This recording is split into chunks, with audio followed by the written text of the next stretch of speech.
antes da pandemia, teve uma a Daniela, oi, boa noite, pessoal, né, começando hoje, então, mais uma aula nossa de Educação em Ciências da Natureza. A gente está falando de nascimento, né, que nasceu, então, a Helena, a filha da Aline, que é nossa colega, e aí eu me lembrei quando eu estava, primeira vez que eu entrei para adicionar essa disciplina, era presencial, né? E aí tinha a Daniela, e a Daniela estava com o filhinho dela, tá? Recém-nascido, né? Ai, não vou lembrar o nome agora. Depois eu vejo se eu lembro o nome dele, Ramon, acho que é, não me lembro. Sei que aí um dia, gente, eu escutei, eu pensei, sabe que bichinho é esse que tira? Aí eu olhei lá no fundo, tava ela com o bebê, né? Daí eu fui lá, daí peguei o bebê e tal, né? Fiquei com ele no colo, é Pedro, eu acho. Ai, eu sou péssima pra mim, desculpa. E aí, fiquei com ele no colo, né? Daí virou a festa, né? Daí toda vez que ele ia lá, era uma festa. Mas, né, somos todos, lembrando sempre, né? Somos todos animais e somos todos seres vivos, né? Que dependemos de certas condições para a nossa sobrevivência. E essas condições, né, estão dentro da perspectiva dos ecossistemas, tá? Que é o que a gente vai olhar hoje um pouco mais, né, dentro da ideia da unidade temática Vida e Evolução, da BNCC, e objeto de conhecimento seres vivos no ambiente, tá? Já coloquei lá no aula, deixa eu ver se eu consigo entrar aqui no aula, já vou apresentar para vocês, que eu já disponibilizei. Tem até alguém que já está olhando ali, que eu vi que tem uma pessoa anônima aqui. O Axolote Anônimo está aqui olhando, né? E aí, então, já coloquei aqui no tá, nossa aula de hoje, seres vivos no ambiente, tá? Temática, vida e evolução, e aí, então, objeto de conhecimento de seres vivos no ambiente. Então, assim, o que a gente vai ver? A gente vai ver um apanhado geral, né? Porque a gente tem pouco tempo nessa nossa disciplina para a gente ver tudo, né? Afinal de contas, seres vivos que são todos os organismos, né, deste planeta. Então, a gente vai tentar entender um pouco como que funciona isso, né? E como que funciona isso dentro da perspectiva do ecossistema, tá? Então, tá aqui o Axolote, ó, vamos lá, Axolote participando. Vamos apresentar aqui. Já está aqui, ó, já está na tela, então. Então, para a gente não perder muito tempo, né, o que seria, então, essa organização, né, dos seres vivos no meio ambiente? E o que seria esse tal de meio ambiente que a gente fala tanto, né? Então, os seres vivos no meio ambiente significa uma contínua interação de organismos e o meio em que se vive, né? Então, os organismos são os seres vivos e o meio em que se vive é o meio ambiente. É o ambiente em que nós estamos inseridos, tá? Esse ambiente pode ser urbano, esse ambiente pode ser rural, florestal, aquático. Então, são vários tipos de ambiente. Então, são vários tipos de meio em que nós estamos inseridos. Nós, todos os seres vivos. E nós, né, enquanto organismo, nós temos que nos ajustar às novas condições desse meio, né, que são muitas variáveis.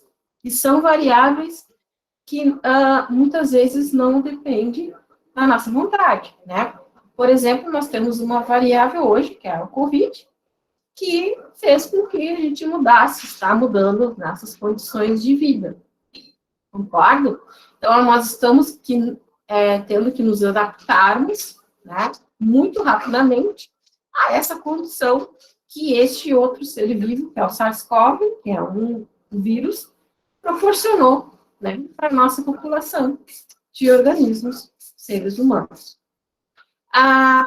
E aí a gente vai, ao longo dos anos, ao longo dos tempos, milhares de anos, adquirindo novos caracteres, né, novas características adaptativas que fazem com que as espécies evoluam e permaneçam continuamente, né, naquele ambiente. Elas vão se adaptando àquelas aquelas diversas variáveis que vão acontecendo e que vão surgindo. E aí, então, essas características adaptativas é que fazem com que aconteça a evolução. E, então, ao contrário da evolução, né, é a extinção. Se os organismos não conseguem se adaptar àquele modelo que está naquele momento, no meio em que se está vivendo, pode acontecer fatores de extinção, tá? Então, basicamente, é essa a interação, né? E vejam que interação é uma palavra-chave dentro desse quesito de sistema, tá? E aí, o que seria, então, os, né, ecossistemas?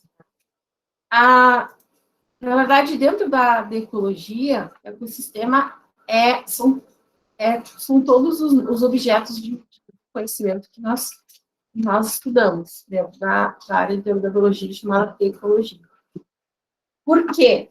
Porque é ali que vai estar o conjunto dos seres vivos que vão interagir entre si, porque, né, os seres vivos todos interagem entre si. Não sei se vocês sabem, mas se um dia vocês se sentirem sozinhos, não se sintam sozinhos, porque vocês têm uma vasta microbiota, que a gente chama, um vasto conjunto de micro-organismos dentro e fora de vocês, né, convivendo e coexistindo, interagindo. Se não fosse, por exemplo, a flora intestinal, que a gente chama, que são bactérias e fungos que estão ali no intestino, a gente não sobreviveria, né? Nós, seres humanos e outros seres vivos. Então, nós, sim, temos interações, né, entre nós e, eu estou dizendo, nós, todos os organismos vivos. E nós interagimos entre nós e também com o meio natural que a gente está, né? E esse meio natural é o quê? São os fatores físico-químicos, que vão promover, então, uma reciclagem de matéria e energia, que vai fazer com que tudo funcione. Então, essas interações fazem, né, com que o planeta funcione. E aí, então, a gente vai identificar dentro dos ecossistemas comunidades, né, que são, então, os diversos tipos de organismos interagindo entre si e com os fatores físico-químicos, né, ou seja, o meio físico. Vai acontecer o quê? A gente vai ter uma divisão de ecossistemas, tá, dentro do espaço geográfico. Então, lembre que eu acho que eu já comentei com vocês que as fronteiras que existem, tá, para nós, seres humanos, por exemplo, como é que se divide os estados do Rio Grande do Sul, Santa Catarina, Paraná, Rio de Janeiro, São Paulo, Minas Gerais, são linhas imaginárias, porque, na verdade, o que nos difere são os tipos de ecossistemas, tá? Depois, na próxima aula, a gente vai trabalhar com ecossistemas brasileiros, biomas e ecossistemas brasileiros. E aí, ali, nesses locais, nesses espaços geográficos delimitados, tá? Por tipo de vegetação, por tipo de organismos vivos que estão ali, né? de animais e outros micro-organismos, por tipo de relevo, por tipo de altitude. Então, é conjunto de fatores que interagem e formam, então, esses espaços geográficos que a gente chama de ecossistema. E aí, essas interações, quando elas estão em equilíbrio, elas permitem a sustentabilidade desse sistema. Então, aqui a gente vai ver uma figura, né, que diz ecossistema global, tá? Esse ecossistema global no planeta Terra, né, obviamente, vai depender o quê? Da energia solar para que se mantenha todos esses ciclos aqui.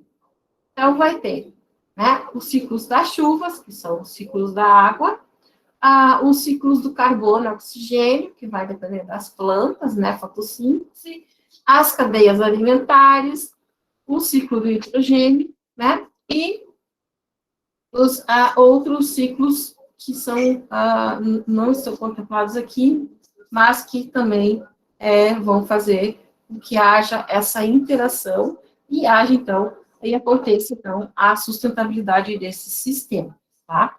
Que a gente chama de ecossistema. Eco, né, ecologia significa o quê? Eco, no grego, é a casa, a nossa casa. Então, a nossa casa, onde nós vivemos. E sistema, né, nesse caso é ecossistema, sistema em que nós estamos, o sistema e a integração, tá, entre os fatores físico-químicos e biológicos. Então, aqui a gente tem mais ou menos esses ecossistemas, né, com esses componentes todos interagindo. Então, aqui a gente vai ter, primeiro, o Sol, que é a estrela, né, que faz a estrela, esqueci igual, me ajuda aí. Bom, enfim, busque no Google, por favor, que não serve, agora deu um tilt. Mas é o que eu sou alegre? Gente, por favor, Vinícius, bota no Google para mim aí, diz o que eu sou alegre. Ou Micaela, alguém, por favor. Então, né, o Sol, a energia solar, a radiação solar, a insolação, enfim, vai fazer com que haja toda essa ciclagem aqui de nutrientes, né? E vai fazer, então, com que haja vida nos ecossistemas. Então, aqui tem uma linha, né, alguém colocou um print, a estrela, então não estava tão louco assim, falei estrela, né? Tá, estava certo, obrigada. Pfizer dando seu pitaco. Muito obrigada, Micaela. Então, nossa estrela, né, o Sol, vai nos fornecer, então, energia, principalmente para as plantas, que são os seres, né, principais fornecedores de energia, produtores de energia, né, juntamente com as algas dos oceanos, que vão fazer, então, né, a fotossíntese, que é extremamente importante para que a gente tenha o gás oxigênio na atmosfera, que fazem, então, com que os organismos que respiram, né, oxigênio, permaneçam vivos aqui no planeta. Um desses organismos somos nós, né? E outros organismos vivos, né? Como esses consumidores aqui, tanto herbívoros, né, que se alimentam de plantas, quanto carnívoros, que se alimentam de carne, eles necessitam do calor, né, da produção de energia das plantas, e então eles também liberam calor, né, para favorecer o desenvolvimento desses organismos aqui, os decompositores, fungos e bactérias principalmente, que vão o quê? Decompositar, né, fazer a decomposição da matéria orgânica, tanto das plantas quanto dos animais. E aí, esses decompositores vão liberar a energia que a gente chama, né, energia térmica, que vai fazer, então, com que haja a ciclagem de outros nutrientes, né, como gases, água e minerais, ou sais minerais, para favorecer, então, a produção de energia, né, os seres produtores, que vão servir de alimentos para os seres consumidores, que vão servir de alimentos para os decompositores, e assim a gente tem, então, o ciclo, né, vital nos ecossistemas, tá? E isso vai depender do quê? Dos componentes bióticos, que são, então, seres vivos, e dos componentes abióticos. Hoje a gente está chamando mais atenção para fatores físico-químicos, tá? Porque, teoricamente, o componente, o nome abiótico, o A, significa não, é uma negação. E o bio significa vida, então, seres que não têm vida. Mas,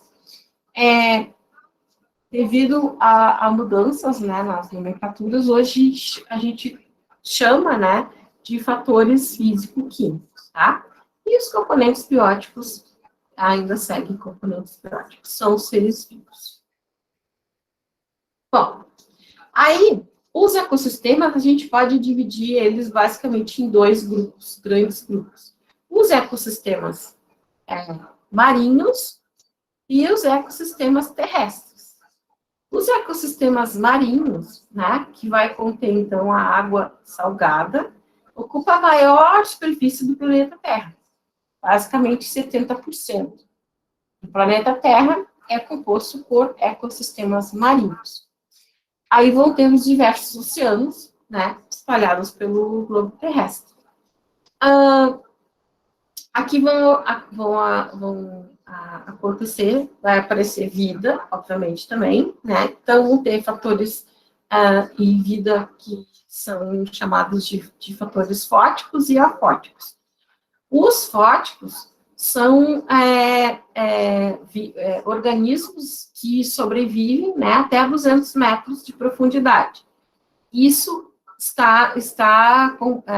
é composto, então, né, esses ecossistemas fóticos, de ambientes costeiros, ou seja, as praias, né, as costas do continente, a plataforma continental e os recifes de coral. Então, a gente tem uma outra imagem que mostra melhor essa composição aqui. E os sistemas afóticos é onde não chega a luz, são os mares profundos, abissais e fossas oceânicas. E nos ecossistemas terrestres, a gente vai ter, então, a fauna e a flora, né? Fauna, animais, flora, vegetais, e os outros micro-organismos e fungos, que desenvolvem-se, então, no solo, subsolo e nas águas continentais, rios, né? Lagos, lagoas, todas os locais que têm água, né, nos ecossistemas terrestres. Então, as formações terrestres, nós podemos chamar de bosques, matas, florestas, pradarias, estepes, savanas, túmulos e desertos. São os tipos de bioma que nós temos nos ecossistemas terrestres. Formam, então, os ecossistemas terrestres. A gente precisa ter um olhar bastante crítico, bastante preocupante, né, para a água. Porque a água, vocês vejam, no continente, a massa continental, ela é apenas 30% do planeta Terra. Os ecossistemas marinhos é 70%. Nos ecossistemas marinhos, eu tenho, então, a água salgada. Aqui eu tenho água doce, né, que é a água disponível para sobrevivência dos organismos que são terrestres. Só que a água, ela é muito escassa ultimamente, né? Então, a gente vai depois, eu até coloquei para vocês no aula, uma questão para pensar sobre a relevância, né, da água, a importância da água, por exemplo, e as mudanças climáticas que podem vir a acontecer, tá? Se a gente, por exemplo, ficar sem água potável, né? Esse gráfico, tá? Ele é um gráfico extremamente importante para a gente entender o crescimento das populações, né, dos organismos, nos ecossistemas, ou seja, no meio em que ele vive, tá? Esse gráfico é um dos mais importantes dentro da ecologia, né, dentro do estudo, então, dos ecossistemas. Por quê? Porque aqui, no eixo Y, a gente vai ter um aumento de população. Neste caso aqui, a população de grivos, tá? Esses aqui são grivos ou gafanhotos, como vocês acharem mais interessante, tá? No eixo X, eu vou ter uma intensidade de algum fator, que é um gradiente ambiental. E essa intensidade de fator pode ser temperatura, umidade, luz, salinidade, pode ser qualquer fator ambiental que esteja influenciando ali, naquele momento, para o aumento da população, ou não. E aí a gente tem que entender aqui, ó, que aqui a gente tem uma faixa vermelha, né, tanto próximo do eixo Y, quanto mais distante do eixo Y, tá? Ou do eixo X, na verdade. Por quê? E o vermelho serve como que nem um semáforo, né, do trânsito. Vermelho é pare, tá? Esteja alerta. O amarelo que né, vá com calma, espere que ainda não chegou a sua vez. O verde tá liberado, passe, que está tudo tranquilo. Então, essa linha aqui está nos dizendo isso. E aí, o fator, vamos supor que aqui seja a temperatura, tá? Eu tenho, então, aqui um gradiente, né, de temperatura, um aumento da população. Então, aqui, por exemplo, o fator que tá no vermelho aqui, pode ser menos, abaixo de zero, tá? Abaixo de zero é um fator, uma temperatura em que não vai acontecer, você não vai ter aumento populacional de insetos aqui. Que os insetos, eles não toleram temperaturas abaixo de zero, tá? Então, é um fator de intolerância. Ou um limite, né, de tolerância. Aqui, nessa faixinha amarela, eu já tenho, né, alguma condição de manter alguns insetos, porque, por exemplo, a 5, 9 graus, ainda eu vou ter alguns insetos. Mas ainda esses insetos, eles vão estar com fator de estresse. A faixa ótima é onde eles estão felizes e tranquilos, se alimentando, se reproduzindo e aumentando a sua população. Dentro dessa faixa ótima, para esses insetos, vamos pensar que aqui eu tenho a temperatura de 13, 14 graus até 20, 25 graus, vamos supor, tá? 20, 22 graus. Então, essa faixa ótima vai dos 20, né, aos 22 graus, vamos supor, ou 23. Vai depender do inseto. Se a temperatura começa a aumentar, dos 23, 25, se ela começa a partir para 26, 27, aí já começa a diminuir a população, porque esses organismos não têm condições, né, adaptações suficientes para se manter em temperaturas mais elevadas, acima de 26 graus, por exemplo. Quando eu chego aqui no limite, por exemplo, de 40 graus, eu já não vou ter mais inseto, porque eles toleram, digamos assim, até 40 graus. Então, aqui eu vou ter um limite superior de tolerância. E esse fator aqui vai ser de estresse. Então, vejam que eu estou colocando aqui como exemplo os insetos. Mas esse gráfico, ele serve para qualquer organismo e para qualquer fator ambiental. Tá? Basta eu saber conhecer os limites, né, desses organismos. Então, eu sei que nessas condições aqui, eu vou ter um aumento de população desses organismos. Menos do que isso, ou mais do que isso, eu não vou ter aumento dessa população. Tá? Então, veja como é importante esses fatores. E esses fatores físicos, temperatura, luz, fogo, correntes marinhas, pressão hidrostática, ventos, e fatores químicos, como água, pH, salinidade, oxigênio, sódio, nutrientes, é que vão fazer com que haja uma faixa ótima de crescimento de população ou um limite de intolerância, tá? Então, eu preciso ter o quê? Um equilíbrio entre esses fatores, certo? Um dos fatores principais de limites, né? Fator limitante, fator físico limitante, é a temperatura, tá? E essa temperatura, ela vai depender principalmente de duas variáveis: a distribuição de água no planeta e a radiação solar incidente. A água do planeta, né, ela vai fazer com que haja, então, um ciclo de temperatura mais estável, né, de acordo com o local onde está essa água, essa distribuição de água.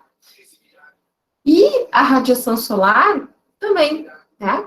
Se eu tenho maior radiação solar, eu posso ter menor condições de vida.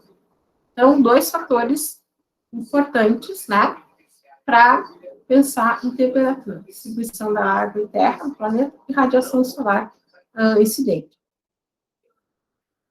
A distribuição das águas, né, por isso que eu falei que é importante a gente pensar, porque se a gente pegar esse gráfico de Pitts aqui, tá, a gente percebe que, por exemplo, basicamente quase 98% da água no planeta é salgada. A água doce é aproximadamente 2,5%. E está distribuída em água subterrânea, né, abaixo do solo, a água glacial, né, que são os icebergs, né, as águas congeladas que estão nas geleiras, né, rios e lagos, e na atmosfera, que está, então, em forma de vapor. Se a gente for pensar nessas quantidades aqui de água, o que nós, seres humanos, pensando em seres humanos, consumimos?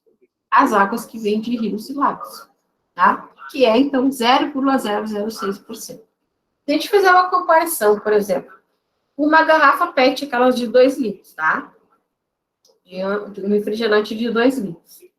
É a água total que eu tenho no planeta. Se eu pegar um copinho daqueles martelinhos, sabe? Copinho, e ali deve ter o quê? Uns 100 ml por aí. É a água doce que eu tenho distribuída no planeta.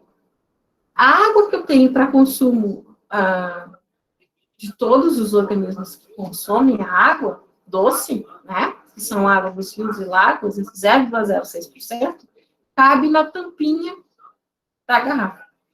Então, vocês vejam que é uma conta bastante alta que a gente tem aqui, né? Uma diferença bastante alta que a gente tem.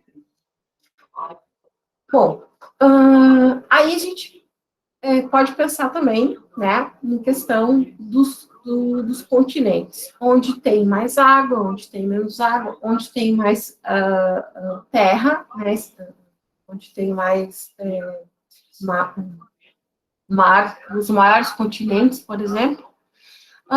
E aí aqui a gente tem, né, o planeta continental, com os continentes, né, a América, né, a Europa está em azul, o continente africano está aqui em cinza, o continente asiático é aqui em amarelo, né, a Oceania, que é a Austrália e outras ilhas, né, aqui em verdinho, e a gente tem, então, também a Antártica, que é o nosso polo sul, né, zona do sul. E a gente pode entrar nesse site aqui, né, vocês já sabem que eu gosto muito do Escola Kids, E aqui, então, no Escola Kids, tá? Ele tem diversas aplicações bem interessantes. Deixa eu fechar isso aqui. Fecha.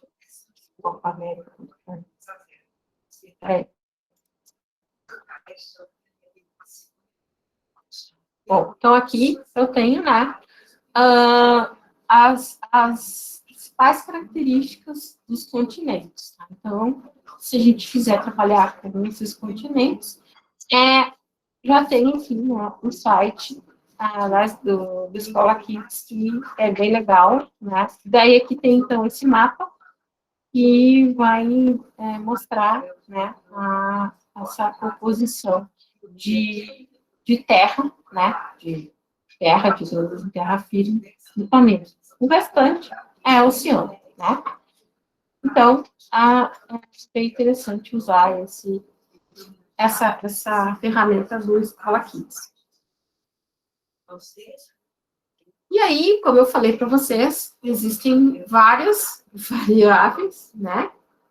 Dentre elas a temperatura, que pode vir a ser fator de limite, né? De limitação à condição de sobrevivência de alguns organismos. Então, existem algumas variações, né, que são bem importantes, e algumas adaptações que são bem legais da gente conhecer. Então, por exemplo, quanto à adaptação de variações de temperatura no ambiente, as espécies elas podem ser divididas em euritérmicas, são as espécies que suportam grandes variações, como, por exemplo, né, nos desertos. Desertos secos, né, não os desertos gelados, porque existem aqueles desertos gelados, mas aqui eu estou falando dos desertos de areia mesmo. Por exemplo, nos desertos, a gente tem uma variação muito grande de clima, né? Durante o dia pode fazer até 50 graus, e já à noite cair drasticamente, a gente chama isso de uma amplitude térmica gigantesca, de 5 graus à noite. Então, essa variação, né, os organismos que vivem lá, eles precisam ter uma adaptação. Né? E, por exemplo, o camelo, ele conseguiu, né, evoluir com essas adaptações. Então, existem algumas adaptações, como a corcova, né, ou bossa, que são aquelas gorduras que eles têm, né, armazenamento de gordura, basicamente. Aí, e nesse armazenamento de gordura, há também armazenamento de água, né, na bossa, nas corcovas. Os camelos, eles só transpiram quando a sua temperatura corporal ultrapassa 40 graus. Eles podem beber de uma vez só 120 litros de água. Eles têm os cílios dos olhos, ó, são bem longos, que protegem, né, os olhos dos animais durante as tempestades de areia. Tem muitos nesses desertos de areia. Eles podem fechar as narinas, eles têm, então, um compartimento de fechar as narinas durante as tempestades, e as patas, né, largas impedem que eles se enterrem na areia. Então, eles foram desenvolvendo essas adaptações para conseguir sobreviver nessas condições adversas.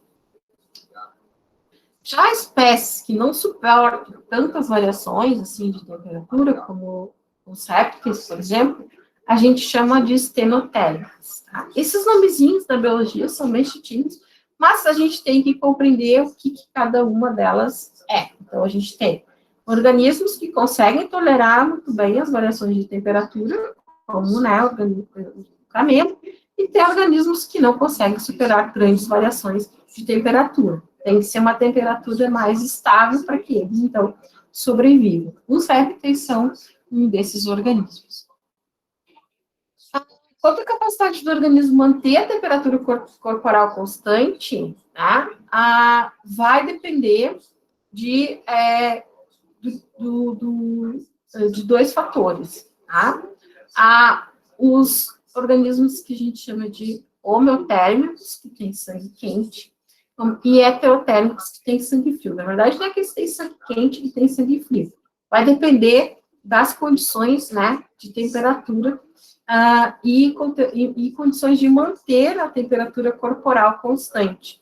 Então, os organismos que têm sangue quente, que a gente diz, né, são os homeotéricos, são aqueles que mantêm a temperatura interna do corpo constante, independentemente da temperatura ambiente. Assim, então, existem, né, as aves e os mamíferos, por exemplo. Nós estamos aqui, né, neste grupo aqui.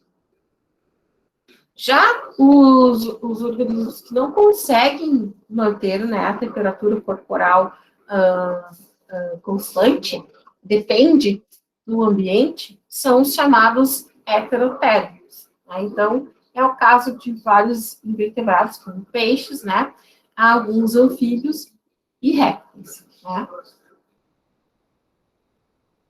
Bom, um outro fator importante, né, é a luz, a intensidade luminosa. Né? A luz é um fator super importante para todos os organismos, principalmente porque é essencial para o processo da fotossíntese, que vai ser, então, gerada energia, né, com os seres produtores de energia, principalmente as plantas e as algas, e por induzir e controlar os ritmos biológicos. Então, pela fotossíntese,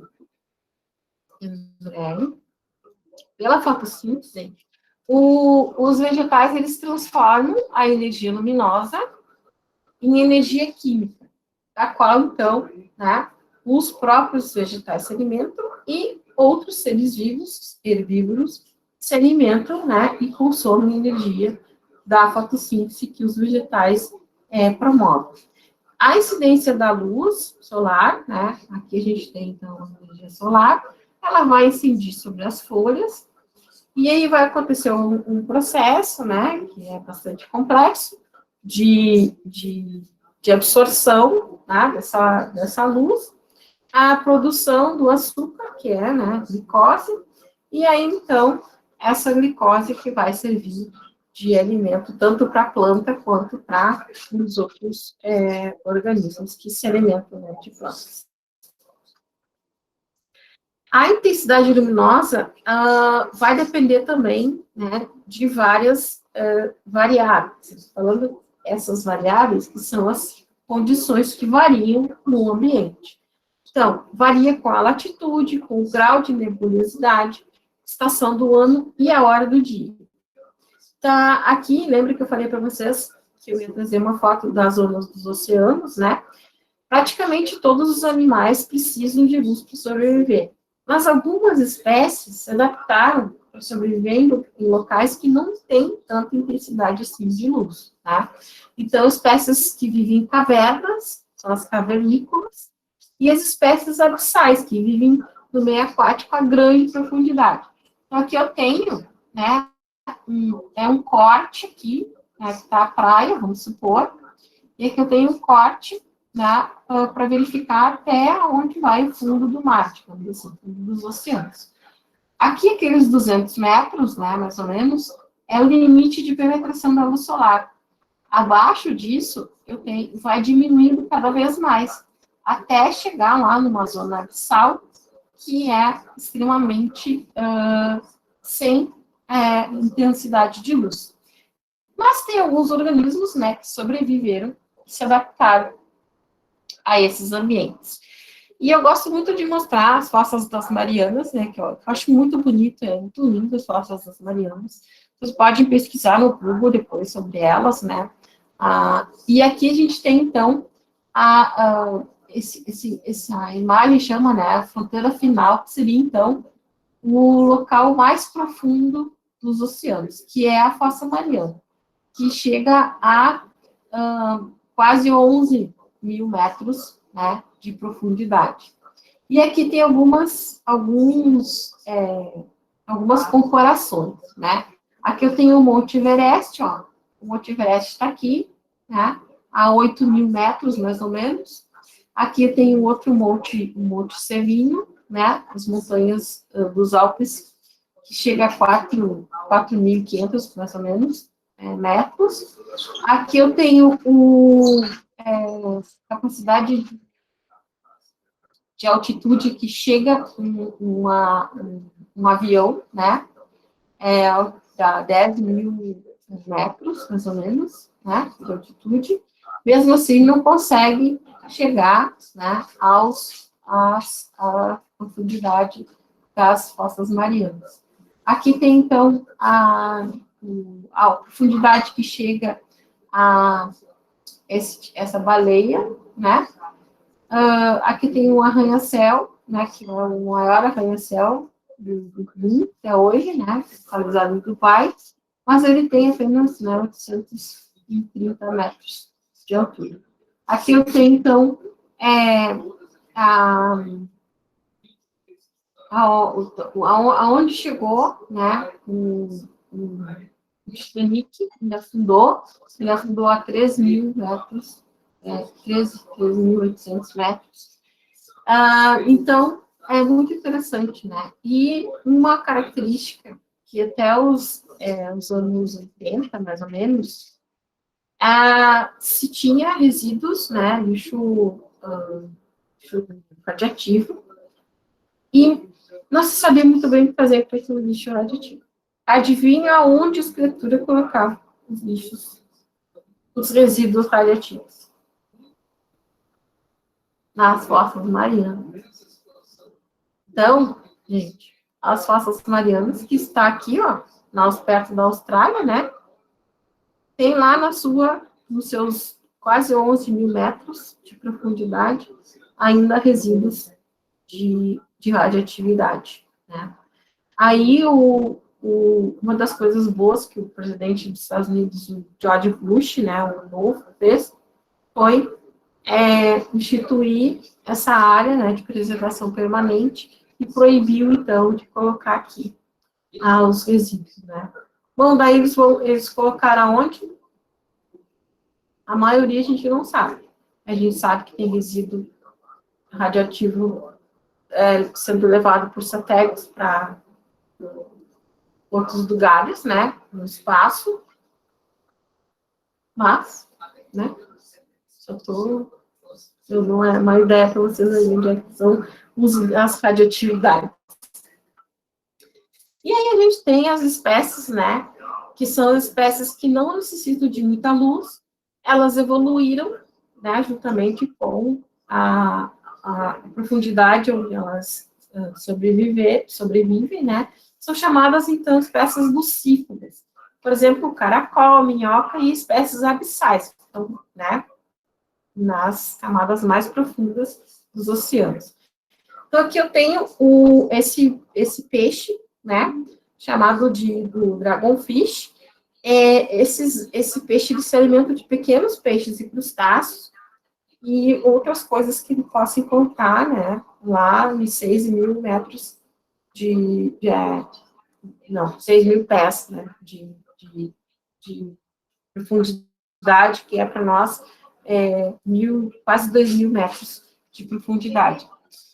Muitas das suas presas, elas produzem a própria luz, e o dragonfish, então, evoluiu um método especial de permanecer escondido dos predadores para a sua refeição. Na parede, né, do estômago desse peixe, há uma película escura que protege ele, né, e mantém ele sem luminosidade enquanto ele está digerindo, então, a sua refeição. Acho que vocês conhecem mais esse tipo de peixe, né?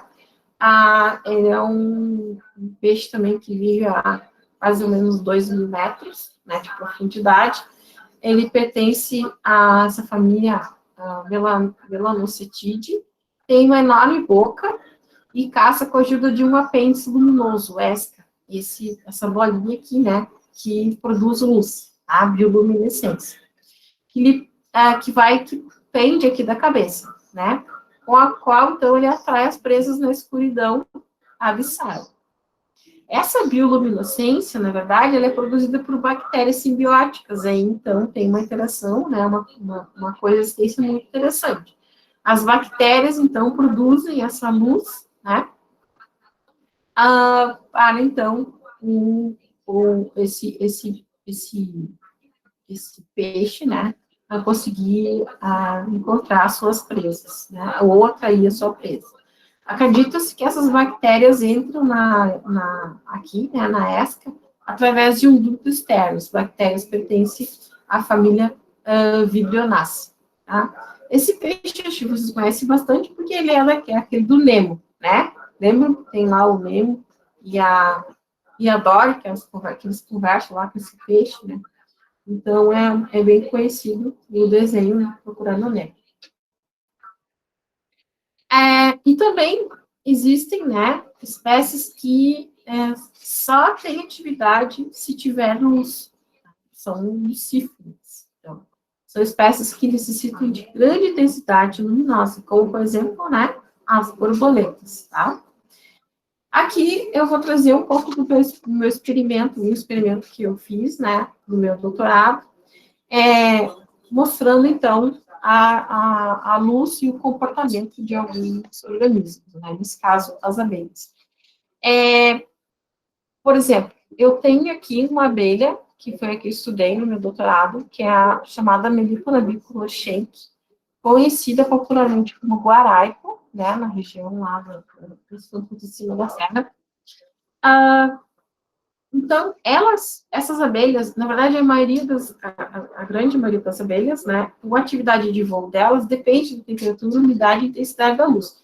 Tem que estar naquela faixa ótima, né, para que aconteça o voo, né, dessas abelhas. A temperatura ótima para o voo é 20 graus, tá? E a umidade abaixo de 50%. Tem que ter uma boa luminosidade, e aí, então, vai ter uma intensa atividade de voo.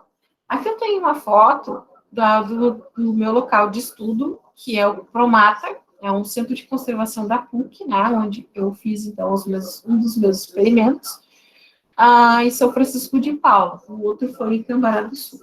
Mas aqui que eu consegui fazer esse experimento da luz e como que a luz, né, a intensidade da luminosa influenciava no voo dessas abelhas.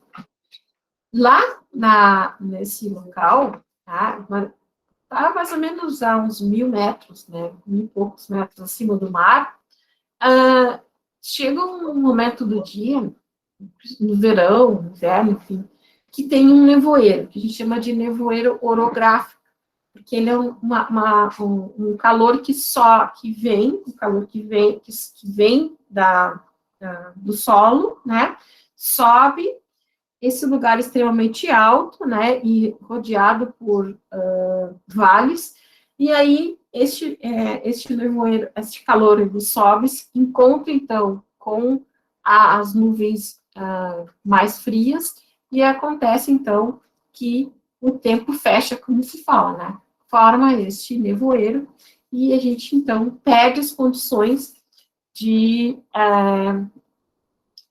atividade de voo, né? Eu digo as abelhas. Eu estou colocando junto com as abelhas. Porque daí, essa formação do nevoeiro, a temperatura, ela cai drasticamente, fica abaixo de 20, né? E a umidade sobe, fica 90%. E tem, então, essa baixa luminosidade. Eu medi isso, né, com diversos aparelhos, e aí, então, eu fiz essa comparação, né, da influência da temperatura, umidade e baixa luminosidade para a atividade de voo das abelhas. Então, aqui, ó, também tem um outro fator muito importante, que é a orientação dos organismos de acordo com a luz. Tem muitos organismos, como insetos, por exemplo, que tem os celos, né? Aqui a gente vê essa abelhinha, né? Aqui está a cabeça dela. Os insetos todos têm no lado da sua cabeça olhos compostos e a maioria deles tem, né? Aqui, vamos pensar que é na testa, né? Horrível isso que eu tô falando, mas é uma comparação bem rudimentar para a gente entender. Tem uns órgãos fotossensíveis que a gente chama de ocelos, tá? Esses ocelos, então, servem para quê? Para que haja esse fototatismo, que então, a sensibilidade que os animais, né? Alguns animais têm pela luz, principalmente insetos, né, principalmente artrópodes, na verdade. Então, eles têm sensibilidade à luz e eles se afastam, né, ou e se orientam, né, por essa intensidade luminosa. Então, aqui, e também as abelhas, elas utilizam as formas de paisagem ao redor, né, como guia no seu voo, porque elas vão liberando cheiros, né, elas liberam odores químicos, na verdade são feromônios, né, nas plantas, e aí então elas têm a condição de ir e voltar, tá? Nessa casa aqui é onde estavam as colônias, né, as colmeias dessas abelhas. E aí tinha essa árvore que eu usei como medida para verificar a orientação dessas abelhas. Então, quando formava o nevoeiro, além de você ter a diminuição da temperatura, o aumento da umidade, diminuía a visibilidade também, porque diminuía o fototatismo, né? Você não tem a incidência solar, e aí então as abelhas se perdem e elas acabam então não voando. Aí vocês vão perguntar, mas aquelas que já saíram da casa, infelizmente elas morrem, né? Porque elas não tem como voltar, elas se perdem. E tem outras espécies, né, que são bastante tolerantes, né, e só conseguem sobreviver com bastante intensidade luminosa, né. O girassol é aquela coisa maravilhosa, né, conhecida, então, como planta de sol. E essas plantas de sol são as heliófilas, então, suportam a exposição direta ao sol, necessitam de alta intensidade luminosa, tá? São as árvores formadas no dossel das matas, as que estão por cima, tá? Já as umbrófilas, né, que eu falei para vocês, da floresta umbrófila mista, vivem, então, são plantas, né, que vivem em baixas intensidades luminosas, nas sombras, entradas de caverna ou debaixo do dossel das matas. Então, no interior das matas, né. E tem algumas que são tolerantes, então elas são intermediárias, que suportam tanto a total exposição ao sol, como a ausência, né, do sol. E constitui geralmente esse extrato médio aqui, né, de subbosque, tá? Aqui eu tenho, né, os extrato arbóreo superior, são das árvores que chegam a mais ou menos 40 metros ou mais, né? Depois aqui eu tenho extrato arbóreo médio, ou teto dossal, que é geralmente o que a gente enxerga, assim, né, quando aparecem aquelas imagens florestais. Depois eu vou ter o interior dessas plantas, dessas florestas, que vai ter, então, um extrato arbóreo, né, um subbosque, que tem árvores com menos de 10 metros. Eu tenho o extrato arbustivo, que vai ser, então, arbustos, né, e eu tenho o extrato herbáceo, que são, então, as gramíneas, tá? Então, aqui, eu tenho plantas tolerantes, né?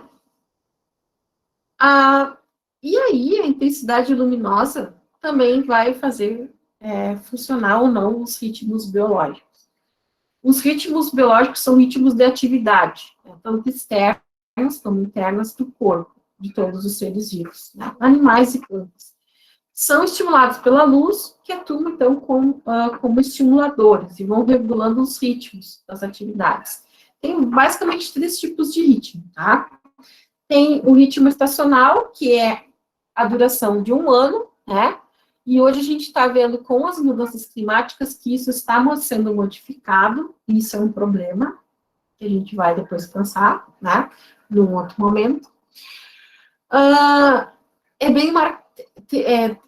Teria que ser, né, bem marcante aqueles períodos, né, do ano, né, ou estação chuvosa, ou estação seca, né, não sei se a nossa colega que é lá de Manaus está aí, lá tem, né, estação seca e estação chuvosa. Ou as estações do ano, né, outono, inverno, primavera, verão. Isso é bastante marcante, né, porque acontece no momento da frutificação, perda de folhas, período de reprodução ou hibernação, e é regulado pelo fotoperíodo, né, durante o dia. Entre as plantas, o fotoperíodo, então, vai determinar a floração, e tem 2 tipos de plantas, tá? Plantas de dia longo, que florescem com dias que tem mais de 8 horas de duração, ou as plantas de dia curto, que precisam de menos de 8 horas de luz contínua para florescer. E aí está um grande problema, tá? Um dos, né, grandes problemas das mudanças climáticas, porque as mudanças climáticas estão afetando os ciclos biológicos. E nesse caso, está afetando, né, e isso fez parte do meu estudo, do doutorado, a ideia, a questão da floração, né, e, consequentemente, a formação de frutos e sementes, né, porque a floração, ela está ou adiantando ou atrasando, porque os dias estão com menos ou com mais intensidade de luz em função das mudanças climáticas. Isso está dando o quê? Um desequilíbrio entre os polinizadores e as plantas, né? A floração. Bom, existe também o ciclo lunar, né? Que é um ciclo de 28 dias, são as fases, então, da Lua, né? Da onde a Lua está no planeta. Possivelmente regula o crescimento de alguns vegetais e reprodução de alguns animais. Por exemplo, esse talolo, né, que é um verme marinho, que na primeira fase da lua, em outubro e novembro, tem grandes quantidades da superfície do mar para sua reprodução. Se quiser saber um pouquinho mais sobre eles, está aqui o linkzinho, né? É só entrar ali e vai verificar um pouco mais sobre esses animais. Nós temos, então, também o ciclo circadiano, que é o terceiro ciclo, né? É o período de um dia, a duração de um dia, 24 horas.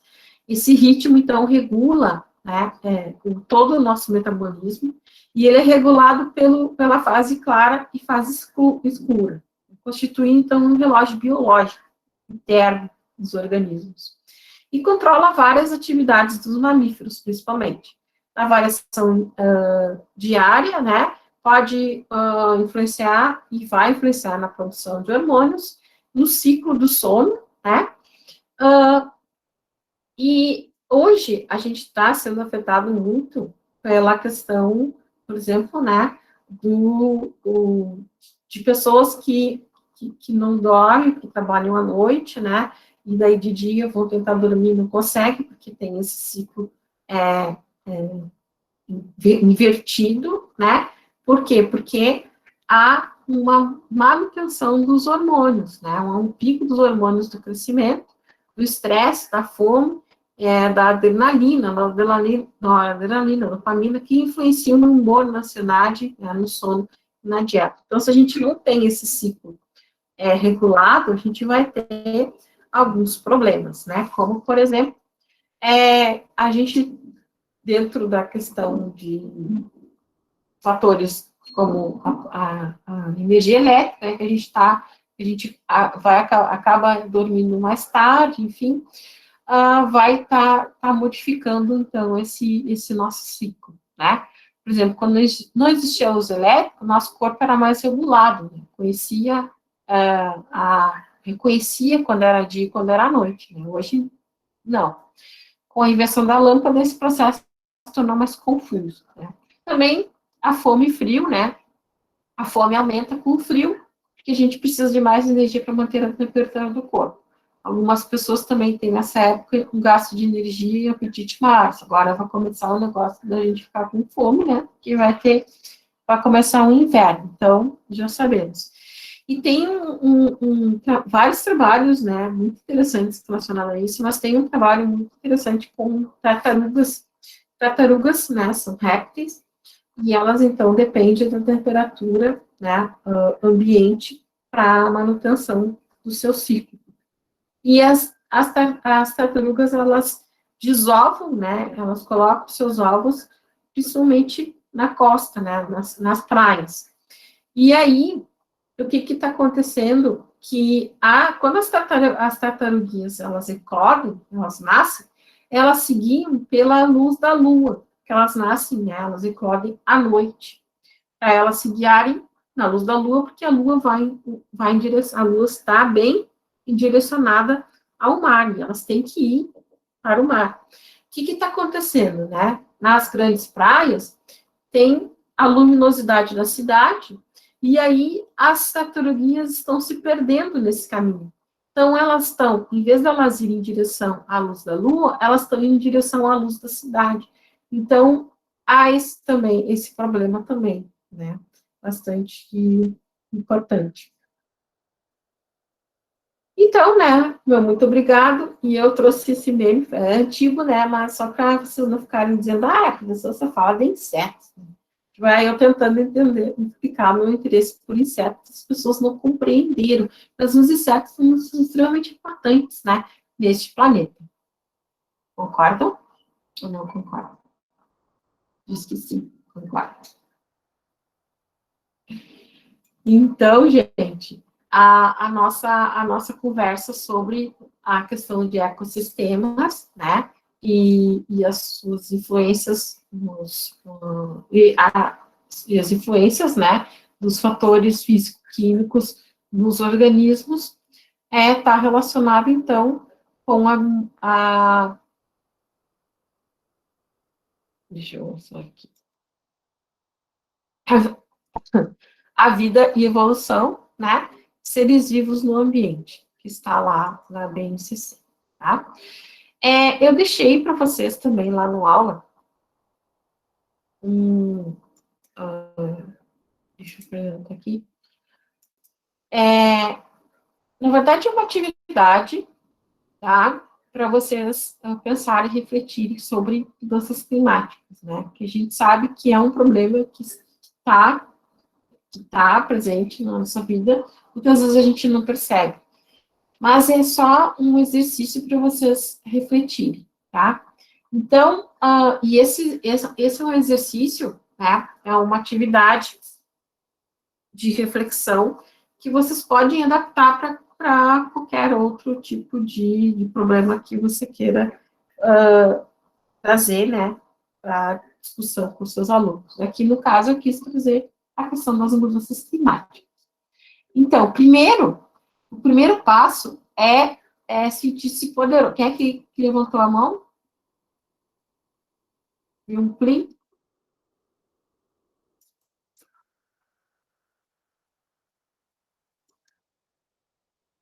Não? Não foi levantar a mão? Olha isso aqui mudou, eu não sei quem é que levantou a mão. Não. Não, eu coloquei aqui no chat que eu achei bem legal, eu Ah, acho bem tá, interessante. Tá. Tá. Então, assim, né? O primeiro passo, no primeiro momento, a gente vai se sentir poderoso. O que é se sentir poderoso? A gente vai pensar, né? Isso cada um de nós vai pensar em situações que a gente teve que fazer algo que realmente foi difícil ou assustador. Mas a gente saiu muito poderoso deste momento. Tá? Aí vocês podem desenhar imagens que expressam, né, essa experiência e os sentimentos desse momento. E aí, na próxima aula, né, se vocês quiserem, pode compartilhar e explicar essas imagens que vocês produziram.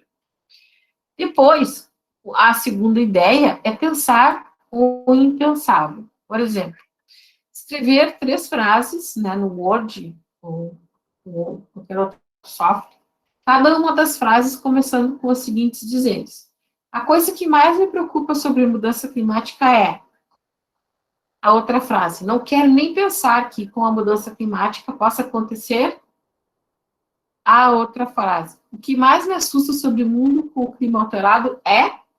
E aí, eu vou pedir para vocês enviarem para o meu e-mail pessoal, né? Que está aqui, leasabush.gmail.com, com o nome de vocês, obviamente.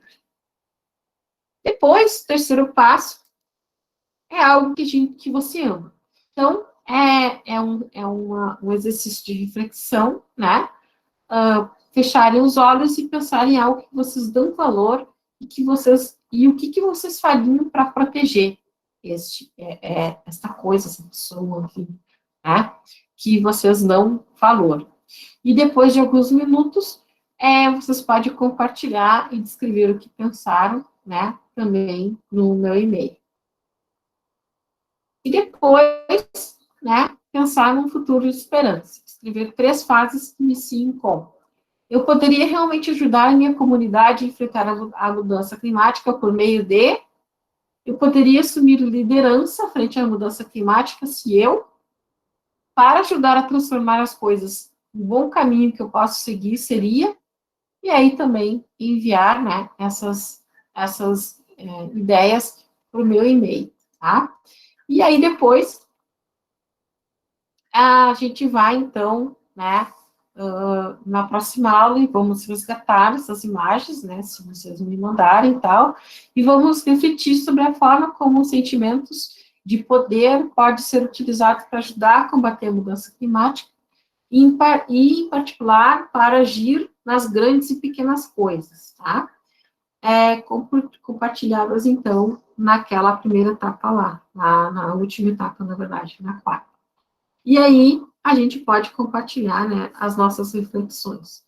E depois a gente pode fazer, né, um comentário, e na próxima aula eu vou trazer, então, um outro exercício que eu gosto muito, que é o mapa da empatia, né, que ele vai, então, fechar essa ideia aqui que a gente começou, sobre, então, né, a importância de se pensar em se problematizar essas questões.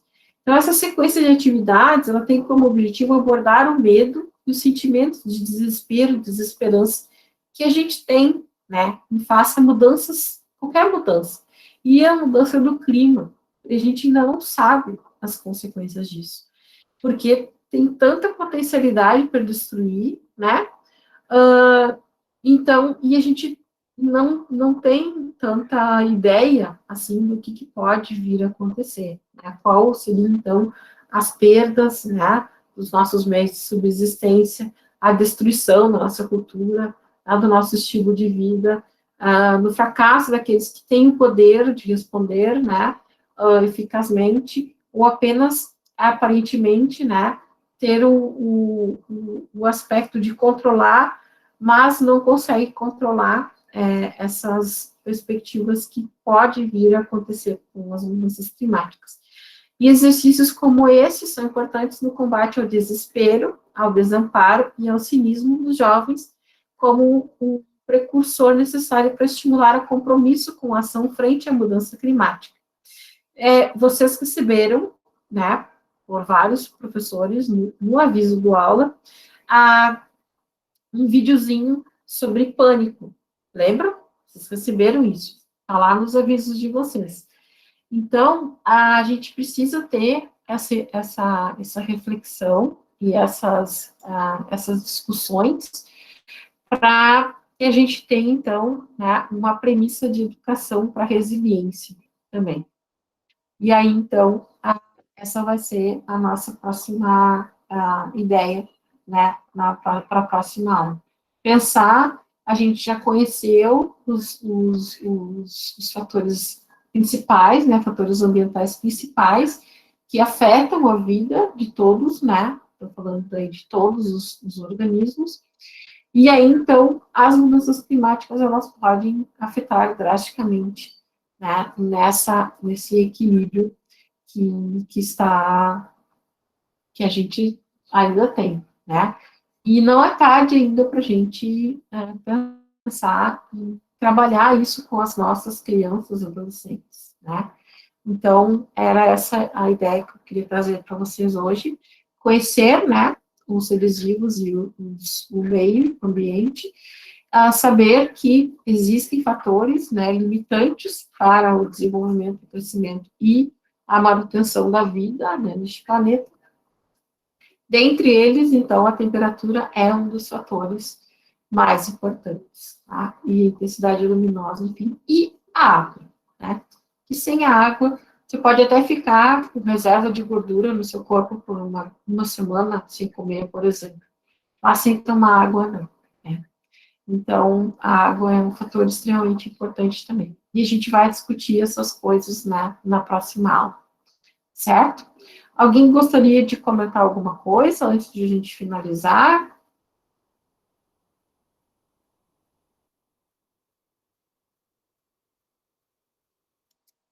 Não?